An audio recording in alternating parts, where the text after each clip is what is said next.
Bienvenidos a un nuevo episodio de Influencer Trip. Si te gusta este contenido, dale like y suscríbete activando la campanita para no perderte ningún otro episodio. Espero estén todos muy bien. Soy Martino. Comencemos. En este capítulo hablaremos sobre las inteligencias artificiales y sobre el ser humano y sus creencias. Vayan a buscar un snack, una bebida, porque este capítulo es imperdible. Con un invitado de primer nivel. Para mí, uno de los psicólogos más influyentes de la televisión chilena. Y además, una de las personas más inteligentes que conozco. Bienvenido, Sergio Chilling. Muchas gracias, súper presentación, me siento honrado y voy a tratar de estar, aunque sea un poquito a la altura de la presentación, haré lo mejor posible. Por supuesto. Vale, no, agradecido, de verdad, agradecido nuevamente que te hayas dado un tiempo en tu agenda de poder estar acá con nosotros y poder hablar cosas súper interesantes. Buenísimo. Ya, vale, mira, comencemos. Dentro de los temas interesantes que vamos a hablar esta noche, me gustaría partir con el ser humano y sus creencias. ¿Vale? En este sentido, Sergio, te quiero preguntar, sabiendo de que a lo largo de toda la historia el ser humano ha encontrado en las creencias una esperanza. Las creencias vienen de un origen cultural, es innato en el ser humano, está influenciado por nuestro entorno. ¿Qué impulsa al ser humano a creer? Mira, existen varias teorías al respecto. Te voy a plantear un poco a grandes rasgos qué es más o menos lo que se piensa. Vale. Y un poquito un comentario mío. Sí.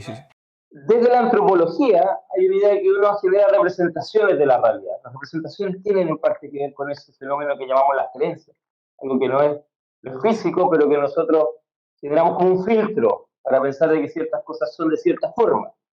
Entonces tiene que ver con un poco con todo lo que estudia la antropología y con todo lo que estudia la psicología. ¿Cuál es todo la simbolización que uno hace dentro de la cabeza adulta? Ahora, hay un tipo que a mí me parece bastante interesante que se llama Richard Trivers. Trivers es una persona que está todavía viva, un tipo muy escéptico, un tipo de Cornell, una universidad muy prestigiosa norteamericana. No me recuerdo bien si él es sociólogo, biólogo o psicólogo, creo que es biólogo, casi seguro. Perfecto. Trivers hace una teoría del autoengaño. ¿Y qué tiene que ver esto con las creencias? Él plantea que somos quizá, mira, la mayoría de las especies tienen mimetismo, se camuflan, engañan. Pero al parecer nosotros tenemos un mecanismo adicional. Nosotros primero nos convencemos de algo para poder convencer a otros. Claro. Y eso es un fenómeno, al parecer, más propiamente humano. Perfecto. ¿Por qué es más propiamente humano? Probablemente porque tenemos la representación a través del lenguaje. Entonces pasa algo bien curioso. Es como que si nosotros tuviésemos dos cerebros. Un cerebro que está, de alguna manera, explorando la realidad, lo que sientes, y otro que da como un relato de esa realidad. Es una metáfora, están los dos cerebros, por supuesto podemos indagar más si hay algo anatómico ahí o no, pero hay uno que te cuenta, es como un comentarista de fútbol. El comentarista de fútbol no juega a la pelota, o no juega ese partido al menos, pero está constantemente diciéndote qué es lo que está pasando en la cancha y dándole sentido. Entiendo. Entonces, ¿qué es lo que pasa? Lamentablemente nosotros tenemos un discurso, tú, yo y las personas que nos pueden ver. Y ese discurso, al que le vamos a llamar laxamente creencia, bla, bla, marco de demarcación, ese sistema muchas veces no tiene tanta relación con los hechos, con lo que podemos percibir innatamente.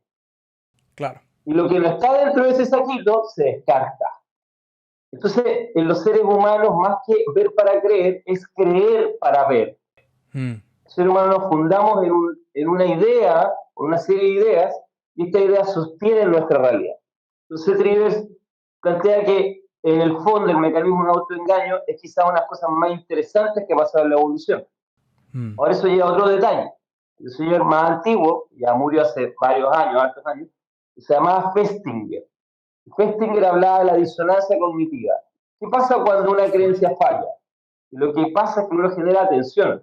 Y esa tensión hace que tú trates en la mayoría del tiempo descartar los hechos a favor de sostener la teoría o escoger solo los hechos que vayan a favor del discurso que uno se contó a sí mismo, en este diálogo interno, si se quiere. Claro, entiendo. Entonces, las creencias son lamentablemente el filtro que nos permite darle un relato a esto que es estar aquí. En los sueños distintos. Y de cierta forma, ahí podríamos explorarlo o no, las creencias también vienen en un momento histórico de los seres humanos, al menos los que conocemos, cuando los seres humanos empiezan a enterrar gente, cuando los seres humanos empiezan a hacer rituales, cuando los seres humanos empiezan a creer en dioses. Claro. Al parecer algo pasa ahí y nosotros nos empezamos a sostener a través de creencias, porque existen detalles, vestigios, de que en una etapa de la historia empezamos a generar abstracciones. Y va como de la mano con el arte, con lo paranormal, con el enterrar muertos.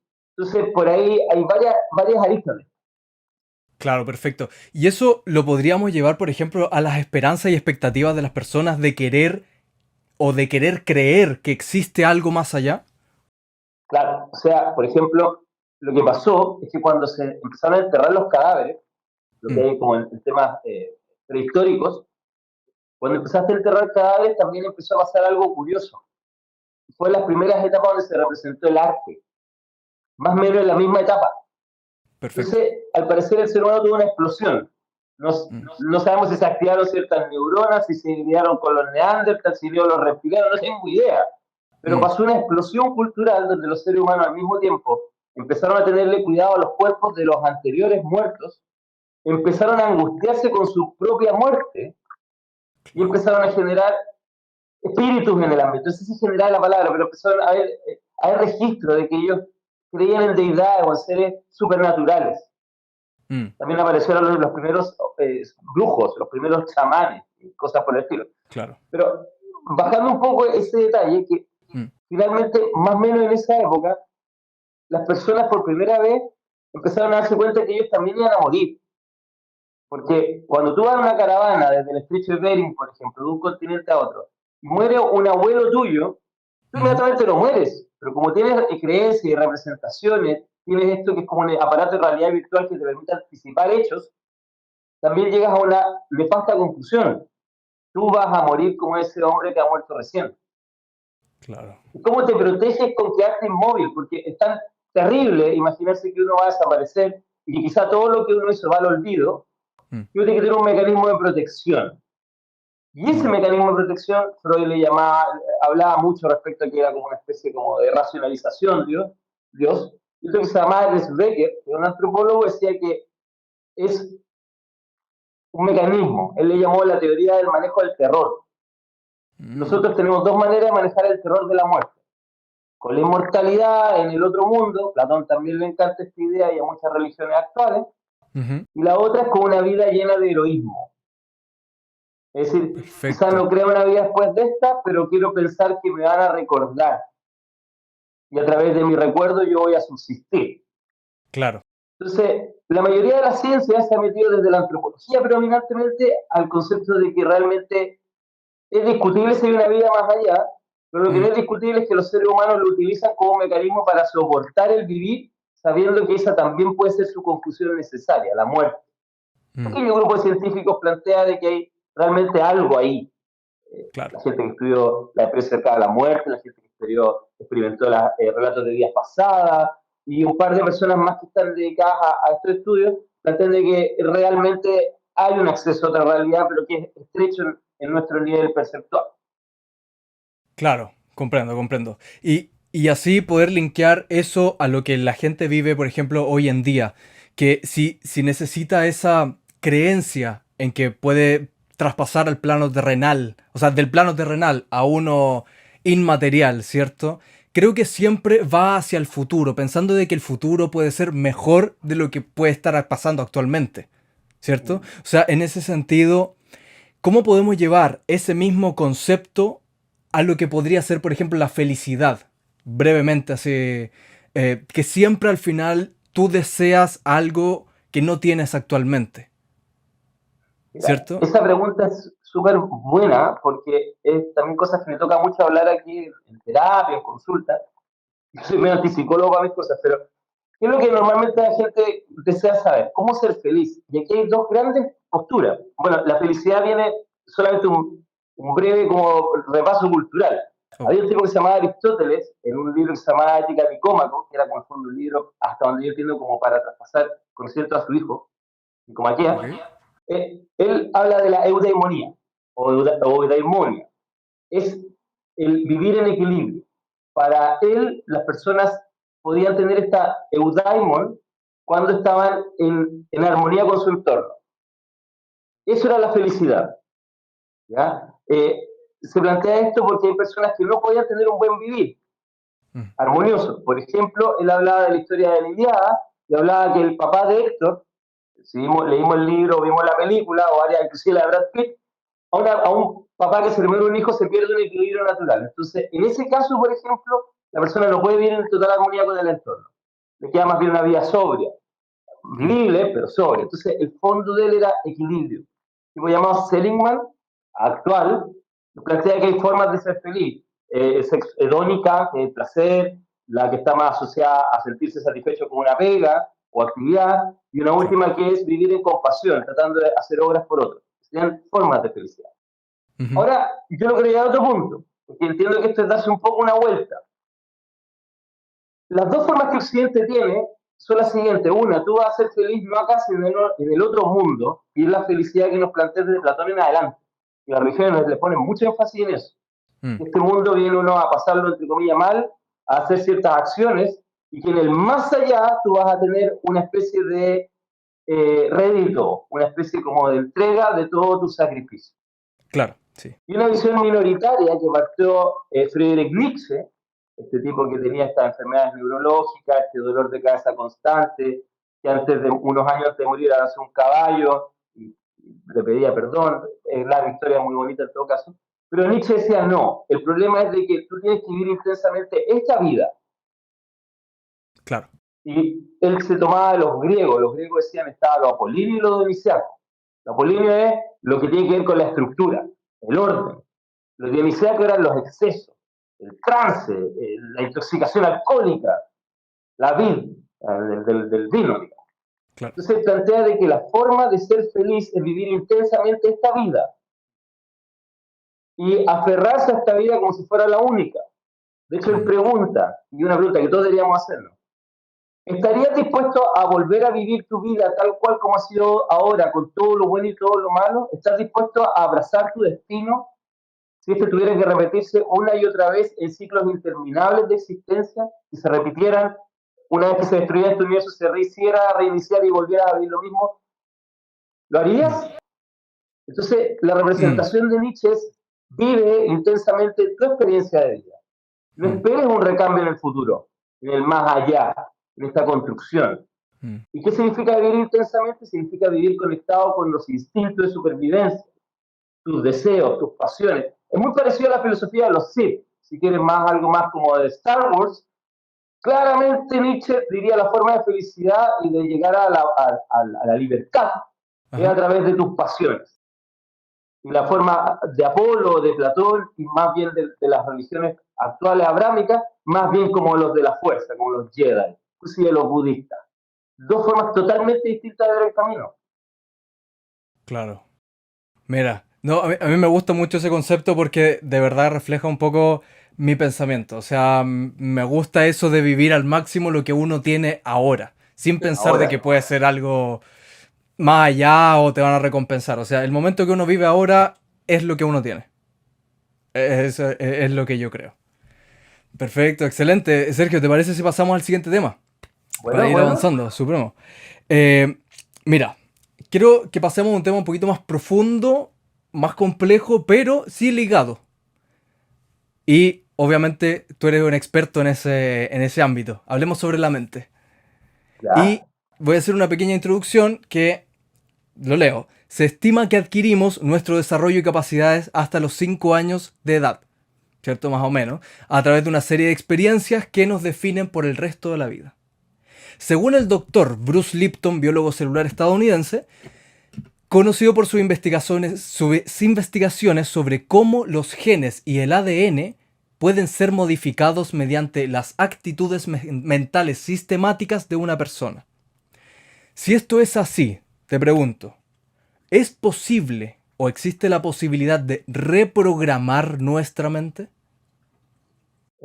Sí, de hecho, hay un modelo que también esto suena medio rarífico, pero disculpen la palabra inventada, pero que es bueno que realmente le den una mirada, que es el modelo de tesis-diátesis. En psiquiatría se habla de que hay dos factores. Un factor que es lo predisponente, que digamos que es tu sistema físico, llamémosle genes, a grandes Ok. rasgos, y cómo te marcó tu nacimiento inclusive, Mm. y el otro es el ambiente, tesis, diátesis.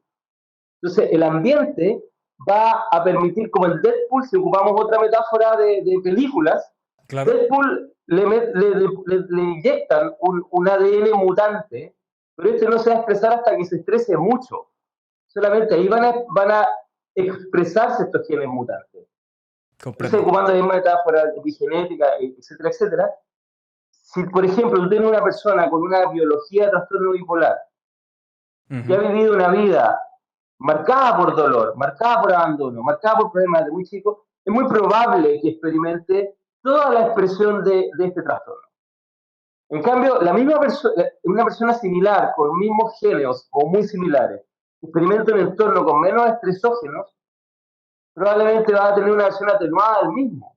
Inclusive en algunos casos no lo va a expresar para nada. Entonces esa Ent- divergencia está incluida dentro del modelo. Lo que hace es que se habla poco de esta mm, divergencia, que en el fondo los factores estresantes del ambiente mm. son los que desencadenan los trastornos psiquiátricos, que vienen predispuestos por tu genética, pero que no están determinados por tu genética. Hay otras cosas que están determinadas por la genética, como el mal de Huntington, una enfermedad neurológica. Ahí Ujú. es siempre es dominante. Pero cosas como la depresión, la bipolaridad, inclusive la esquizofrenia, tienen factores que van a influir en que esto se dé de esa forma. Mm. Ahora, lo que entiendo también que la pregunta es, por ejemplo, ¿hasta qué punto estar deprimido nos cambia genéticamente? Se ha estudiado eso. Por ejemplo, una de las medidas de envejecimiento es el Ujú. acortamiento de los telómeros. Los telómeros son los extremos de los cromosomas y cada vez que una célula se parte, estos se van acortando. Y cuando se Ujú. acortan mucho, uno no es capaz de poder duplicar bien su material genético, lo que se llama la curva de Hayes. Entonces, ¿qué es lo que pasa? Cuando tú estás pasándolo muy mal, Mm. por ejemplo, una crisis depresiva, los Ujú. telómeros se acortan.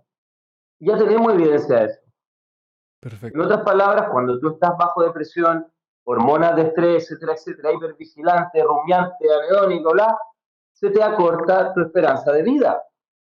Mm. Entonces, sí tenemos un diálogo. Ahora el Claro. tema es que, ¿en qué punto, por ejemplo, uno como psicólogo, cuánto peso le va a dar a la mente, mente entre comillas, sistema operativo, y otro como, por ejemplo, psiquiatra o neurólogo le va a dar peso a la física, a lo somático? Y ahí yo creo que uno tiene que tener un respeto y tratar de generar un punto medio. Muchas cosas se tratan desde el plano físico, el hardware, Ujú. el voltaje del computador, y otras se tratan a través del sistema operativo de ese computador. Y en Claro. este matrimonio y en esta comprensión mutua se puede generar cambios interesantes. Mm. O sea, uno podría asumir de que no necesariamente algo que adquiriste de tus padres te va a marcar por siempre. Tú, por lo menos lo que postula Dr. Bruce Lipton, que básicamente tú con la repetición y trabajando tu inconsciente puedes generar esos cambios que quizás tus padres los tenían o que adquiriste a temprana edad. Claro, porque también Lipton ahí plantea la idea de que hay cosas que no se transmiten directamente en el genoma, sino en el epigenoma, que quizás no vale la pena darle tanta vuelta acá, pero básicamente son señales heredadas.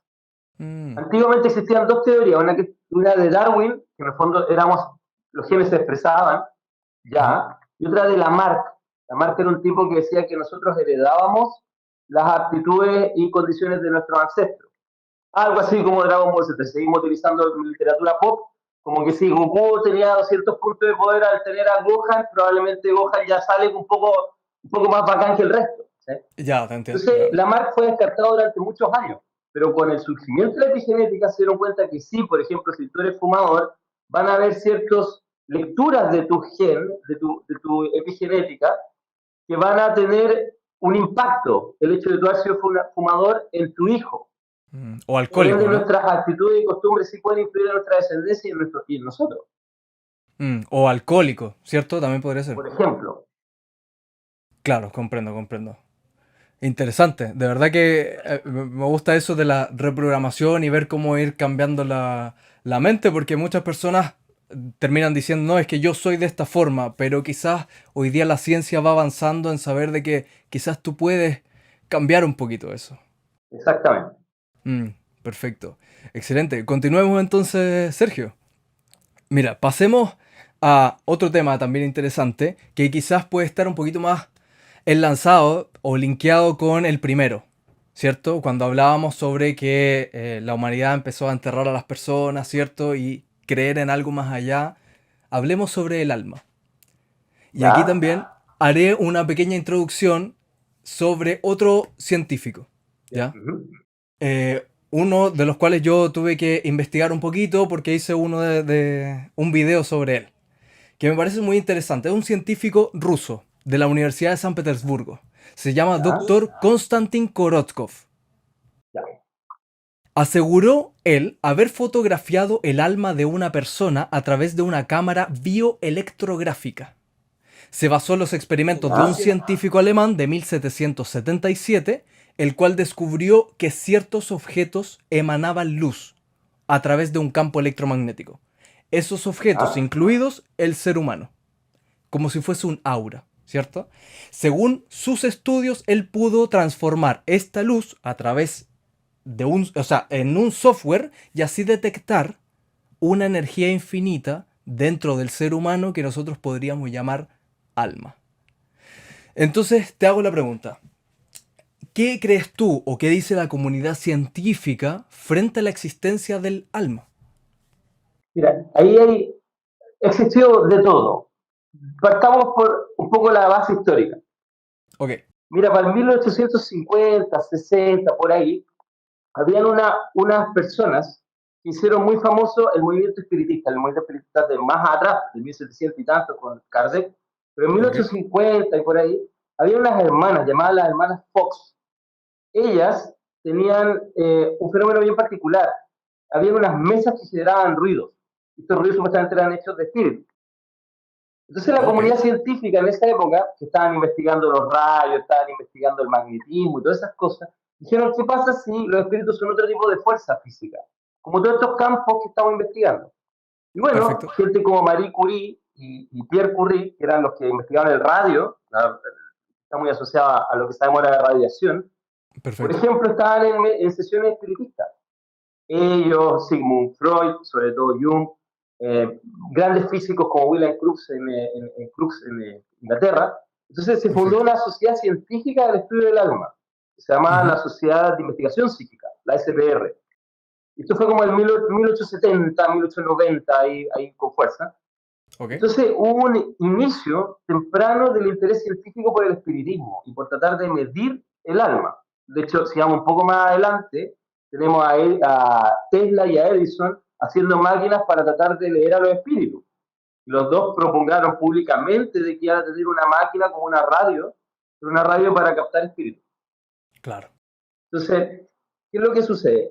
Esto empezó a descender por lo siguiente, hubo un desprestigio porque se descubrió que las hermanas Fox, Sapia Paladino y una serie de personajes del mundo espiritista hacían trucos de magia. Ujú. Y esos trucos de magia no siempre fueron bien expuestos por estos grandes científicos. Entonces, el primer cisma, entre comillas, de esta disciplina científica de investigación psíquica es de que había científicos que no estaban capacitados para captar trucos. De hecho, ya aparece una figura que quizás parece nada que ver, pero tiene mucho que ver con esto, que es Harry Houdini. Erich Weiss, Houdini, él se autodenominaba como un científico, más que como un mago. Y en Perfecto. una etapa tardía de su vida, después que murió la mamá, quería contactarse con ella y llegó a la conclusión de que la mayoría de los espiritistas eran fraudes, a través de su conocimiento de ilusionismo. De hecho, él partió haciendo algo de eso en su etapa temprana, una, Ok. con una medium falsa que en algunos videos aparece, digamos, o en anécdotas de. Pero bueno, el punto es el siguiente. Aparecieron tantos pseudopsíquicos que finalmente la comunidad científica prefirió no hablar más de ese tema. No porque no le interesara, sino porque sentía que primero había problemas con las personas que decían poder ver más allá. La mayoría de las veces mentían para utilizarlo de una manera económica. Y en segundo lugar, no se inventó nunca una máquina que pudiera determinar estas energías. Entonces, después de que murió Tesla, Edison, pasó todo ese boom, nunca hemos encontrado una herramienta que permita medir los espíritus. Entonces, para el día de hoy, prácticamente ningún científico abiertamente va a querer medir el alma. Hay muy pocos que han estado intentando. Yo tuve la oportunidad de conocer a uno, William Roll, murió hace unos años atrás, de Virginia, o Georgia, sí, creo que era Virginia, y él investigaba fenómenos poltergeist. Era un doctor en psicología, pero se dedicó a eso. Pero no tienen buena reputación, porque hay muchos problemas en hacer una teoría y en medir algo y que ese algo tenga un contraste y sea replicable, cosa fundamental en cualquier ciencia. Entonces, actualmente la ciencia no ha encontrado el peso del alma. Esos 21 gramos en este punto, no. Ya, pero se ha generado un movimiento asociado a la física cuántica, desde los 80 en adelante, y ahí algunos tratan de agarrar, entre comillas, y tratar de decir, ¿sabes que hay una conciencia cuántica? Y que lo que es el alma es información, no tiene un peso, sino que es una información.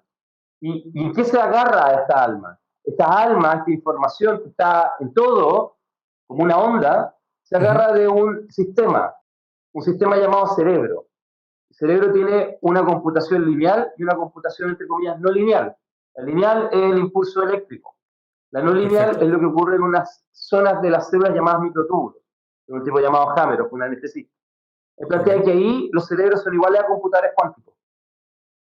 Y que a ese nivel la conciencia podría meter sus deditos y de alguna manera interactuar como una antena con esta señal que seríamos nosotros dentro de este televisor que sería nuestro cuerpo. Claro, comprendo. Entonces, la metáfora actual es más bien parecida a nuestro equipo. No es que sea exactamente algo físico, pero nosotros somos información en este momento. Y hay un medio para representar esa información, que es el celular, que es la pantalla. Claro. Entonces, nuestros cuerpos y nuestro cerebro sería una especie de computador que es sensible a estas fluctuaciones en la fuerza que sería cada uno de nosotros. Seríamos ligeras distorsiones dentro de este campo. Eso es lo que algunos están intentando tomar.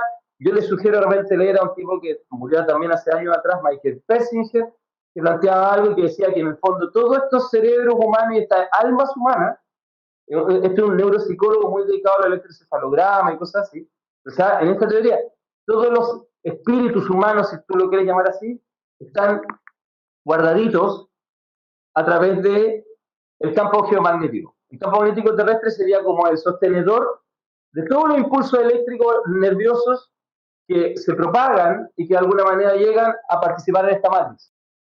Y él iba más allá, decía, si tuviéramos un equipo para poder leerlo, podríamos leer información a distancia, leer pensamiento, o inclusive descubrir personas que ya están muertas, pero que siguen en ese campo. Pero siguen, claro. Están flotando en ese campo que está basado en el campo magnético terrestre. Wow. Una locura, sí, lo que. No, interesantísimo. O sea, y en ese sentido, ¿se separaría? No sé si se habla de eso, pero ¿el alma en ese sentido se separaría del cuerpo una vez el cuerpo muere? Según esa idea, sí se separaría. Ahora ahí vienen todas las, no sé si teoría llamar, pero al menos conceptos o conceptualizaciones de que esto que tú ves cuando estás cercano a morir sería de alguna manera parecido a eso que le toca a la gente después de perder la materialidad física. Entonces, el tema de la luz, el tema de sentir esta presencia de seres como deidades o seres familiares muertos. Por supuesto que también hay una teoría más ortodoxa que habla que sencillamente tu cerebro está muriendo y son señales químicas para poder ayudarte a soportar esa experiencia, o puros glitches, que de alguna manera cuando uno revive, los que han revivido, se reconfigura esta experiencia más bien arquetípica, más bien o así que lo como pueden interpretar a lo que similar entienden. en todos los casos. ¿Ah? O que lo pueden interpretar a algo que comprendan. Claro. Ahora la cosa se vuelve más complicada con unos pocos casos que todavía no son bien explicados. De hecho, un gran escéptico, Carl Sagan, que hizo la serie Cosmos, hasta él plantea que ahí hay algo, no, ni claro qué, que son los casos de niños que tienen experiencia de vidas pasadas y que tienen marcas de nacimiento asociadas a las muertes en esas vidas pasadas. He leído sobre eso, sí. Súper de nicho. Entonces, imagínate, un niño que muere y que tiene 3 años y que se acuerda que fue, no sé, por un carnicero y que murió lamentablemente porque un camión lo atropelló y le atropelló primero la mitad de su cuerpo. Y imagínate que tuviera, no sé, una lesión justo en la mitad. Claro. Entonces, esos casos existen. Un tipo llamado Ian Stevenson estudió en una comunidad llamada Los Drusos y encontró 20 casos. La Universidad de Virginia le dio plata para poder avanzar en esto junto con una fundación. Y lo estudió y publicó esto. Y nadie tiene muy claro por qué esas personas tienen recuerdos similares a su supuesta muerte y tienen lesiones similares a su supuesta muerte, marca de nacimiento.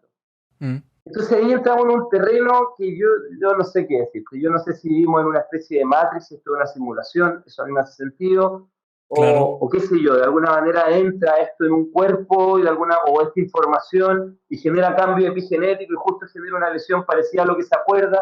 Y ahí son demasiados niveles de complejidad. Y no podría ser como lo que o sea, se cree algunas quizás religiones sobre la reencarnación. Podría ser algo así, o sea, como que el alma que hablábamos, que podría ser ya en un plano más cuántico, pasar a este nuevo cuerpo, entender con esa información y todo, y quizás por ahí es donde saben, no lo sé.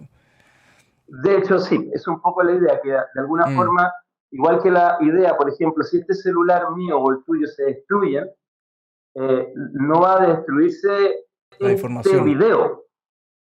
Este video va a seguir existiendo, posiblemente. Ahora, ¿qué se necesita para poder volver a ver este video? Un equipo con características similares, un IP y tener la dirección a donde poder ingresar a este video y no a cualquier otro video, no sé, de Britney Spears. Entonces, un poco el cerebro sería eso. Tendría que tener las condiciones de tener una capacidad física para representar esa señal y de alguna manera poder acceder al código de área, de país, de área y tu celular específico para representarte a ti. Claro. Y eso es muy interesante. Un tipo llamado Platón también pensaba en eso, de la transmigración de las almas. Bueno, también los judíos cristianos también tienen algo de eso. Y de la reminiscencia, que tú no vienes acá a aprender, tú vienes a recordar algo que ha pasado muchas veces antes en tu vida. La gente más del plano New Age, respetuosamente lo digo de esa forma, o la gente de alguna filosofía oriental, llama los registros akáshicos. Persinger le llamaba a este campo geomagnético que sostenía la información. Ahora me preocupa otra cosa. Yo creo, y esto, insisto, no quiero ser conspiranoico acá, yo creo que nosotros estamos encerrados en este planeta. Es una forma de prisión. La gravedad, el tema del paso del tiempo que tienen las especies, y sobre todo que hay un campo que nos soporta. Cuando nosotros salimos de ese campo tenemos graves consecuencias físicas. Sí. Entonces, si algún día se destruyera la Tierra o cambiara esta configuración magnética que se ha sostenido antes de la vida, quizás esos recuerdos desaparezcan.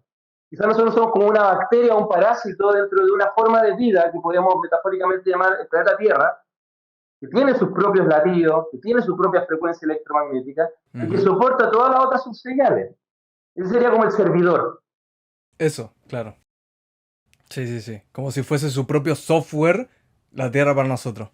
O sea, y no estaríamos adaptados para lo que viene afuera. O sea, todas estas misiones hacia el espacio, a Marte y todo, necesitamos que llevar lo que está en la Tierra para esos lados. Ese es un problema. Entonces, yo no sé si las formas de vida que provengan de Marte, si empieza a aparecer Elon Musk con marcianos, literalmente humanos allá, ¿qué cambios psicológicos van a tener?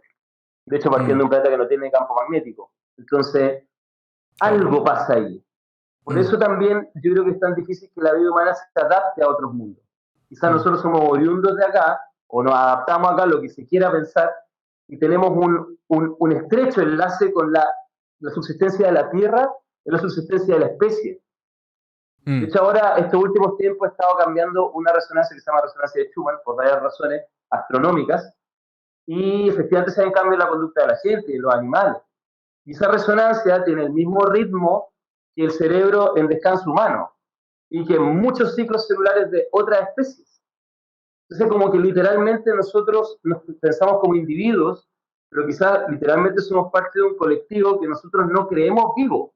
Nosotros no le damos a la Tierra una especie de agencia, como si habláramos de un ser vivo. Quizás el ser vivo más grande de este planeta es la Tierra misma. Puede ser como un ser vivo Claro, que nos cuida a todos, la madre tierra. Exactamente. Es como la Matrix. Mm. Sí, sí, sí. O sea, uy, ¿te imaginas? ¿Sí? Podría ser, o sea, igual siempre lo planteo de la misma forma. O sea, imagínate que estuviésemos viviendo en una Matrix. Hoy en día los videojuegos prácticamente están llegando a la realidad. Imagínate seres de otras galaxias, otros que miles de millones de años atrás crearon un servidor, un computador, y estamos nosotros. O sea, imagínate lo que nosotros podemos hacer en 3000 años con los videojuegos. ¿Por qué no lo podría haber hecho una civilización miles de millones de años atrás por nosotros? Bueno, de hecho, para Elon Musk, él plantea que es casi absoluta la certeza de que nosotros somos una simulación. Para Gray, el que siguió a Carl Sagan, creo que el apellido es Neil deGrasse Tyson o algo así. Tyson, sí, Neil deGrasse Tyson. Plantea de que es 50 y 50. El tipo que se llama Nick Bostrom, y plantea de que nosotros somos una simulación. Plantea tres escenarios que en el fondo tú te quedas con ese artículo, que es un artículo filosófico más o menos muy citado, que es, cualquier civilización que no logra extinguirse va a ser simulaciones anteriores de ellos mismos. O sea, si nosotros corriéramos un Sims, no vamos a correr un Sims de nuestro futuro, vamos a correr un Sims tratando de simular nuestro pasado. Entonces Obvio, es súper claro. lógico, como en Matrix, que si existiera una Matrix, esta Matrix tratara de recrear a las personas y a los hechos que ocurrieron décadas o siglos antes de ellos mismos. Mm, Entonces, actualmente la filosofía sí se plantea que podemos hacer una simulación. De mira. hecho, no es tan raro porque muchas teorías previas, igual no existían los computadores, pero se planteaban escenarios similares. Hasta Descartes, cuando decía pienso luego existo, bueno, hay una crítica de que quizás todo era una ilusión. Ya hay un elemento ahí, protoelemento. Pero Claro. sí, la mayoría de los físicos, o sea, algunos físicos al menos, plantean de que la probabilidad de que seamos una simulación es muy alta. Y ahora el tema es Ujú. como la llamada de Tulu. No sé si alguna vez viste a Lovecraft. Lovecraft existía un Lo gran he dios, escuchado. y el dios más bacán, el dios más poderoso de todos, era, entre comillas, un idiota. Era un mono así totalmente pelotudo, que ¿Eh? estaba soñando. Y que todos los otros dioses tenían que tratar de mantenerlos durmiendo, soñando, porque si él se despertaba se destruía toda la realidad. Nosotros éramos el Mm. sueño de ese gallo. Ah, mira, qué Entonces, buena. si él tomaba conciencia, instantáneamente todo lo que has conocido desde la primera partícula del universo se borraba. Se partía una nueva matrix. Entonces, el Mm, problema de la teoría de la simulación es que si estamos en la simulación, ¿quién nos asegura de que no podemos desaparecer en este instante? claro. Y ni siquiera recordarlo. Mm, Entonces, a mí me encantan esas teorías, lo que sí tienen un elemento bien siniestro, por lo mismo, porque nos plantean de que nuestra realidad podría ser muy endeble y no tenemos muchas pruebas filosóficas para contrastar eso. Tenemos un par de pruebas, entre comillas, físicas, de que hay algo que está pasando que es raro, como los glitches. Por ejemplo, el experimento de la doble rendija. wow, Se sí, parece un poco al juego interesantísimo. Sims, de nuevo. Es como que la realidad te va a mostrar a ti lo que tú estás midiendo. ¿Por qué hace eso? El sistema operativo de la mayoría de los videojuegos con universo integrado es que solamente computan lo que tú estás viendo. Nada Claro. más. Mm, Para disminuir la cantidad de información que tienen que procesar. Entonces, si existiera una simulación, probablemente debería ser similar. claro. Sí, sí, sí. Wow, interesantísimo. De verdad, podríamos estar toda la noche en serio, pero avancemos al siguiente tema. No, pero uf, me encanta. Bueno, igual hablando de tecnología, ya que estábamos hablando de juego y todo, hablemos sobre cómo las tecnologías van avanzando un poquito, ¿ya? En los últimos 30 años ha revolucionado el mundo laboral, social y afectivo estas tecnologías, ¿cierto? Generando una gran dependencia de la sociedad, de tener siempre el celular, ¿cierto? Se han creado hasta nuevas fobias como la nomofobia, ¿cierto? Del celular, sí, perder el celular. El perder el celular, que la gente necesita siempre estar constantemente. Y me pongo mi ejemplo, por ejemplo, yo no necesito siempre estar viendo, pero casi de una manera inconsciente, uno toma el celular a ver, pero ¿qué? No necesitaba verlo. Entonces, casi como prender la pantalla para... Exacto. Ese estímulo de que se prenda. Em, pero antes de profundizar así como de la dependencia de las personas, me gustaría que nos metiéramos sobre la inteligencia artificial y cómo ese avance podría afectar a las personas. ¿Cómo ves tú esto que está pasando? Porque A finales del año pasado, 2022, se lanzó una de las inteligencias artificiales más avanzadas hasta la fecha, que es el ChatGPT, ¿cierto? Que está especializada en el diálogo, pero prácticamente parece como si estuviésemos hablando con una persona.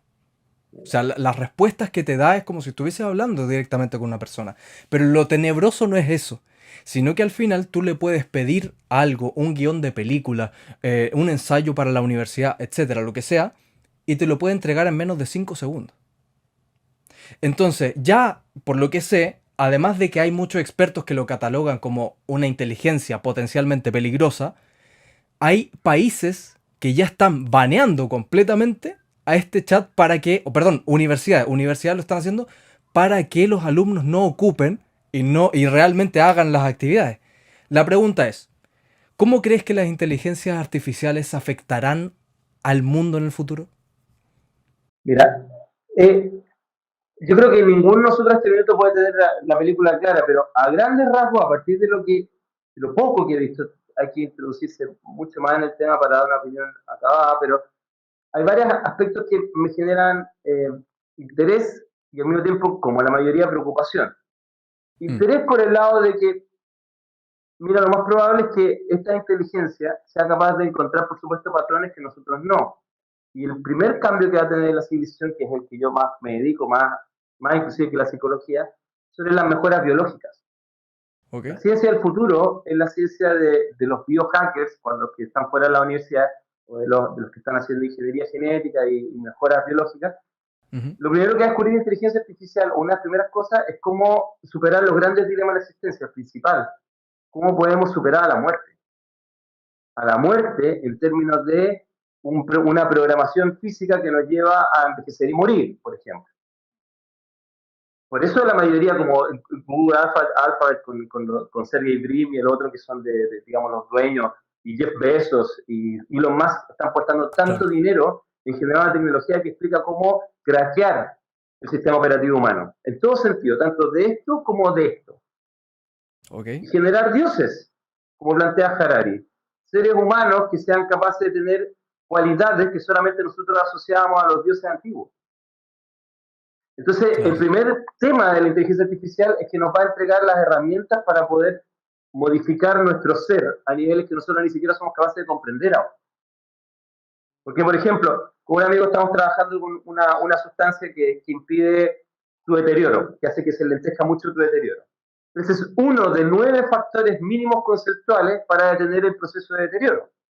Un computador va a llegar un día, una inteligencia artificial, y va a ser capaz de encontrar patrones donde ningún médico ni ningún biólogo ha sido capaz de encontrar antes. claro. Ahora el tema es que nosotros vamos a utilizar esa tecnología. Y ahí Mm, viene el segundo concepto. ¿Hasta qué punto nosotros la vamos a utilizar a ella y hasta qué punto ella nos va a utilizar a nosotros?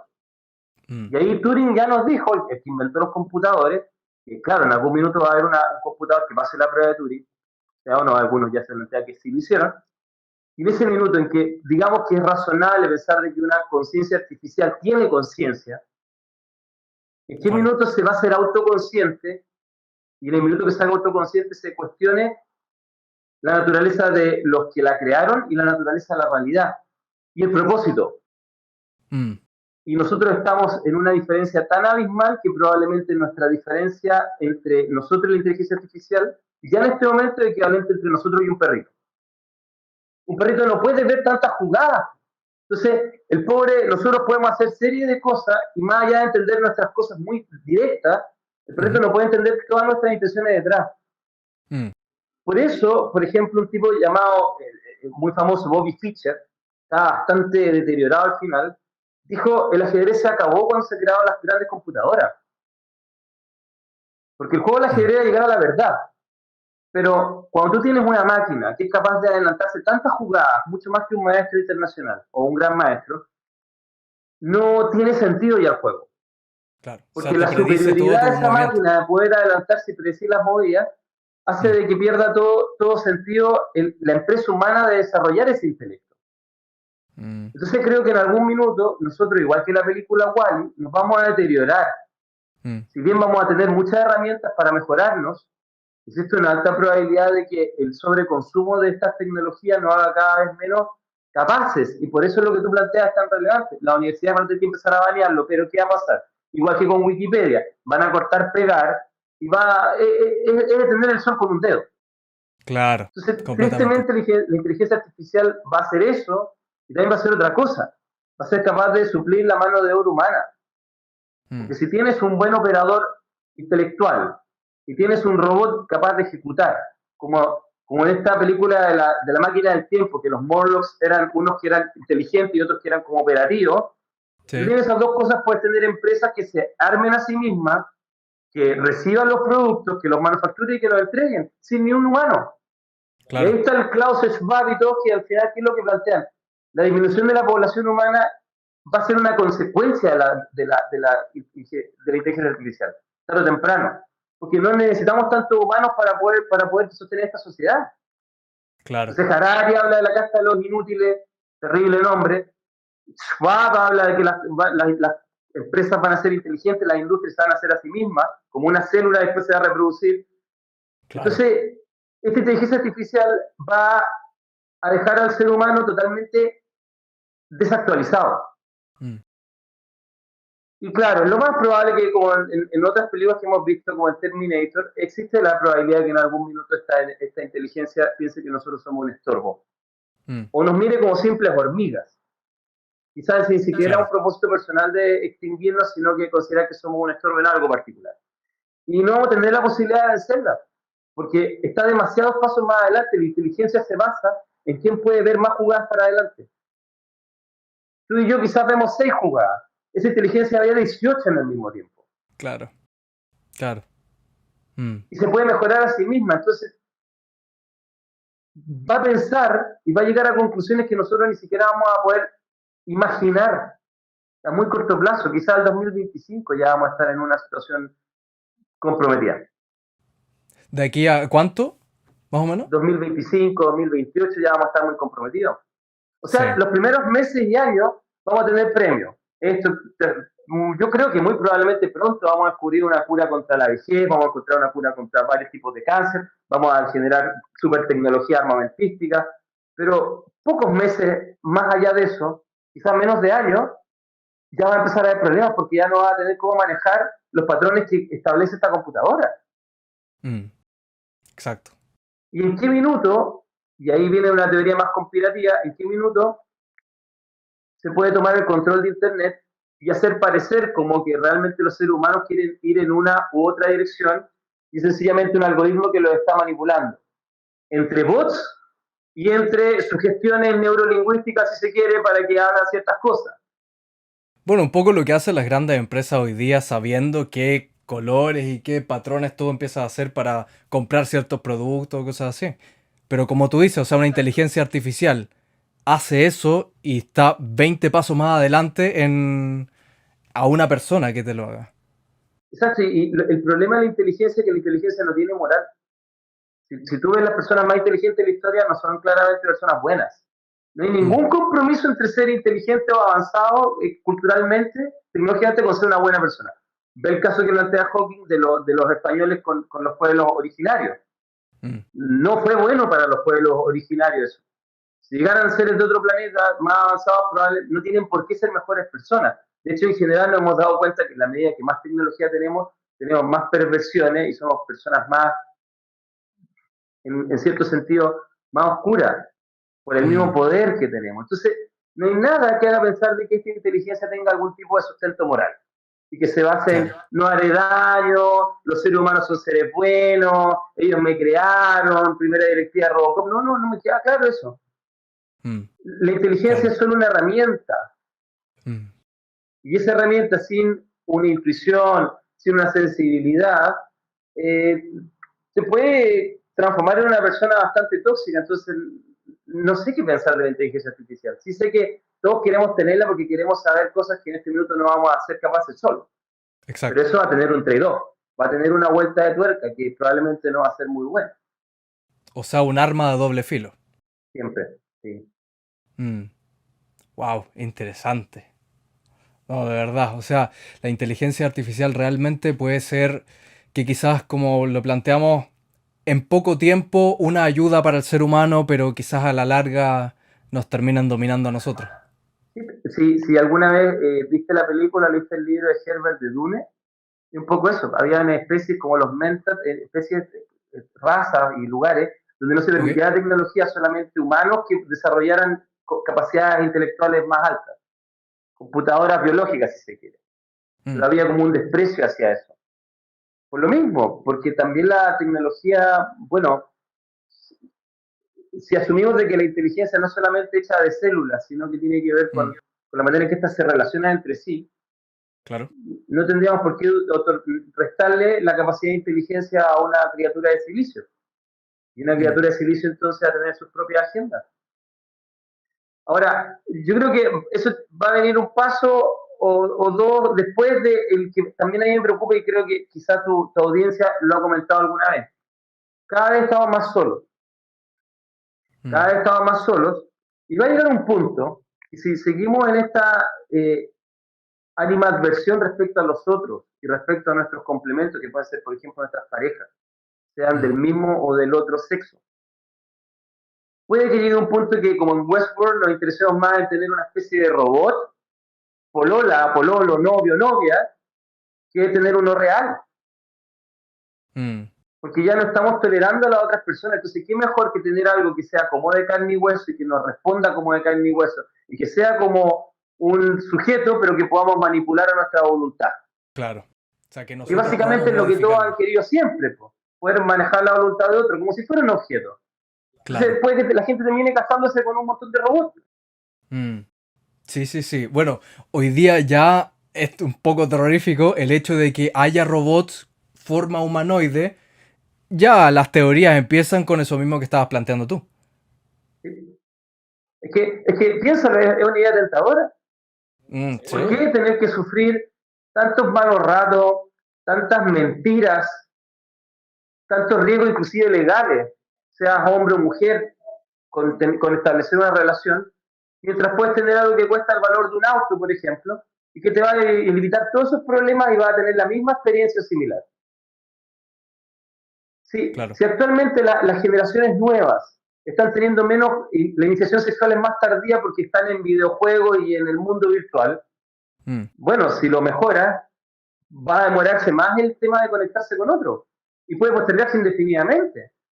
Yo mm, veo muy pocas personas de 25 años entusiasmadas con la idea de formar algo más allá de sus expectativas personales. mm, Y bueno, es una elección, está bien, es una elección. Pero si con esta diminuta tecnología generamos ese cambio en la cabeza de las personas, imagínate con lo que viene a continuación. claro. Nunca van a querer tener familia, ni pareja, ni nada. Va a ser mucho más cómodo, mucha seguridad estaría ahí, estarías totalmente seguro, cero riesgo.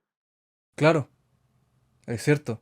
Y a la inteligencia artificial crees que es que llega a un punto más de peligro si se le puede programar sentimientos,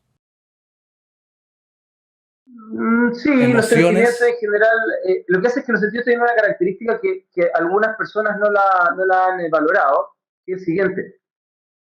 Mira, había una teoría de que había unos seres humanos primitivos que tenían más cerebro que nosotros, como unos Ok. Gonhead, así, se llaman los hombres de Voskov.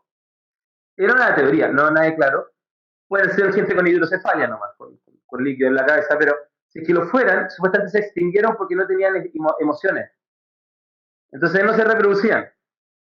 Las emociones son lo que te atan y te dirigen cosas que son igualmente lógicas. Cuando hay dos cosas Mm, igualmente lógicas, ¿por qué eliges? Eliges por tu instinto, eliges por tu pasión, eliges por tu afinidad natural. mm. Entonces, si tú no tienes emoción, probablemente tu instinto de supervivencia también sea empobrecido.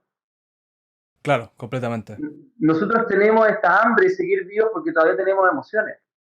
Mm, Entonces, sí, por ahí, las emociones creo que son necesarias porque son adaptativas que nos permiten sobrevivir. Si tengo miedo es porque quiero vivir. Imagínate, si uno no tuviera miedo, quizá uno se suicidaría muchas veces, porque no tendría este pudor del dolor y de la asfixia o de lo que sea. sí, No te reproducirías porque no te produciría excitación a alguien. ¿Para qué molestarte, perder tiempo, agotarte, de gastar dinero, qué sé yo, tiempo? claro. Entonces, las emociones son lo que permiten a la especie sobrevivir. Entonces, no creo que haya que encargarse de ellas, creo que hay que canalizarlas inteligentemente. O sea, darle como sentido a nuestras emociones. Mira, por aquí es mejor que búsqueda de 3 personas que sientes igual o parecido. Esta es mejor porque también obedece a la cabecita y también obedece al sentimiento. Pero no obedecer solo a la cabeza, porque la cabeza no dirige, no tiene un norte. El mundo de las ideas todo es igualmente válido. Tú le das sentido. Igual de nuevo viendo a Nietzsche. Tú arbitrariamente le das sentido a algo como que tiene más valor que otra cosa. Y eso se debe a tu corazón, a tu sentir. Claro. O sea, como que te aterrizan, por así decirlo. Te aterrizan. Mira, hay una pregunta que le hizo Neil deGrasse Tyson a Larry King y le preguntó si él le hubiese gustado vivir, o sea, si le gustaría vivir por siempre. Y Larry King le dice que sí. Bueno, Neil deGrasse Tyson se ríe y le vuelve y le dice, bueno, una idea tentadora, pero el hecho de que sepamos que vamos a morir nos emociona para hacer cosas. Sí. Porque si viviéramos por siempre, patearíamos todo lo que tenemos que hacer a futuro si al final tengo todo el tiempo del mundo. El hecho de saber que vamos a morir nos permite acelerar por nuestras metas, trabajar por ello, el querer tener cosas, ese sentimiento quizás de supervivencia también. De hecho, bueno, hace unos días atrás hablaba con un amigo de eso, me participa en medio de comunicación, no, prefiero no dar el nombre porque no le preguntaba a él, digamos, pero mira, lo más probable es que si viviéramos mucho tiempo, empezaríamos a tener nuevamente las emociones que teníamos al principio. La primera emoción, el primer instinto que surge muy fuerte es el hambre. Y probablemente si viviéramos mucho tiempo, los otros instintos ya se perderían. El instinto sexual probablemente sería menos relevante, empezaríamos quizás a experimentar menos amor, menos envidia, pero hambre experimentaríamos siempre. Y este amigo me comentaba, bueno, había una película de zombies que cuando una persona se transformaba en zombie se da cuenta de lo feliz que eran ellos. Vivían para siempre, y desde la dinámica del zombie era distinto que la de los que estaban queriendo arrancando de ser comidos. Todas las novelas que hablan de los inmortales, desde Borges hasta la Anne Rice, hablan de que son personas tremendamente aburridas y hambrientas. Claro. De hecho, digo por experiencia, mientras más tiempo tú vives, la emoción que más queda es la de consumir, el hambre. El hambre es lo que empieza a surgir más, pero un hambre fisiológico, un hambre que necesita consumir energía para seguir existiendo. Claro, comprendo. Entonces, no me cabe la menor duda que si se crea una sociedad genético-vampírica, lo que va a quedar es eso, ya lo único que te va a importar es mantener tu propia subsistencia. El resto va a estar muy por debajo. Claro, por supuesto. Sergio, ha sido un placer enorme tenerte, de verdad. Yo muy contento. Hablaremos a futuro a ver si podemos hacer una segunda parte, estaría excelente cuando tengas tiempo y todo, pero agradezco todos los temas que conversamos, han sido muy interesantes, de verdad. Agradezco que estés acá con nosotros. Muchas gracias, y fue muy bonita la conversación, muy interesante, tus preguntas han sido súper buenas, así que te agradezco por participar acá, y encantado cuando tú quieras. Muchas gracias, Sergio, muchas gracias. Que te vaya súper bien, estamos en contacto entonces. Perfecto, sí, estamos en contacto. Nos vemos la próxima. Cuídate, un abrazo grande. Chao, chao.